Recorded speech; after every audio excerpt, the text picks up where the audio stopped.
Happy Halloween! Seeing that I'm recording this on Halloween, but it won't go up till after it. But here's this week's Aelita Diaries for you. And in the tradition of weirdness, we continue down the weird train. Between episode between episodes 40 and 44, weird ideas are thrown out here, and a fine mess is yet another one of those crazy ideas. But it's a cliche idea, especially if you watch Power Rangers. Well, it's a body swap episode. So, yes, hilarity ensues. Who's the body swappers? Odd and Yumi. More hilarity ensues. And by the way, the plot doesn't waste any time going. It's immediate. Within 4 seconds of the episode starting, this thing gets underway. After a routine Leoka mission, the bodies are swapped in the scanners. Simple. Of course, the program for rematerialization must be repaired. Jeremy and Aelita take it upon themselves to do so. But until then, the two have to live their respective lives in the flip-flopped bodies. And this is where the comedy most ensues. Yumi has to dealing with Odd's baggage, finding out that he is a promiscuous boy, and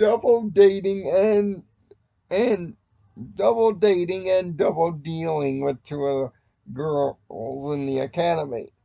What does she get for that trouble and that payment? 2 slaps. Yep. Here's the funny thing. This is yet the third slap in this show. And and trust me, it's not as good as the last slap, but still a slap. Slap. Odd, however, takes it as a weird opportunity to do some weird stuff. Because, well, he just doesn't feel comfortable. One of which is changing Yumi's signature outfit to, I don't know what the heck that is. No wonder why Yumi started dressing in black.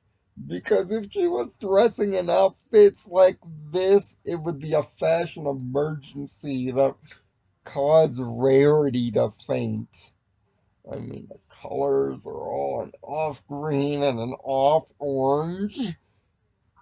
And it's a hoodie tracksuit number in which Odd adds cat ears later.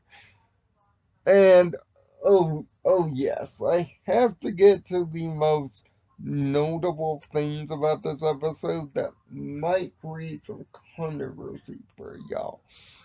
Odd speaks Chinese, fluent Chinese. Keep in mind that Yumi's family is Japanese. Now, if you remember back when we started this adventure with the pilot, this was a joke used about 2 or 3 times about Yumi being Japanese and not Chinese. This is brought all the way back up from then. But here, it's not funny. Odd struggling to use chopsticks and instead brings a spoon. As somebody who loves international traditions, this bothers me big time. Yes, it's gonna lower the score. This stuff is funny maybe for the first few minutes, but after a while, not so funny. What's also not so funny is because wrong bodies in wrong place, the two start disintegrating. That's right, their atoms might split. Thanks, Jeremy, for putting terror in the minds of these two. Once again, you are not helpful. But I try to go to Lyoko to fix the problem and have to end up in Sector 5 in order to do it.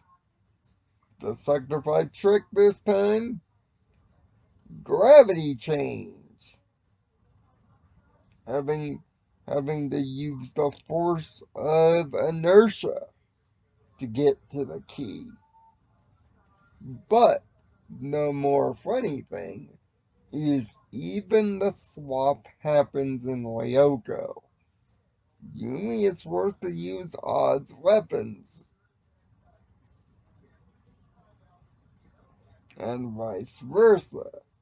Now, of course, this leads to a couple of jokes at Oryx's expense, saying that their lack of knowledge might get them killed. That's right, if they devirtualize while the bodies are still switched, they're dead. Plus, the added disintegration adds a ticking clock. Good stakes for a body swap episode, but just good enough. No, the gang gets it together enough so that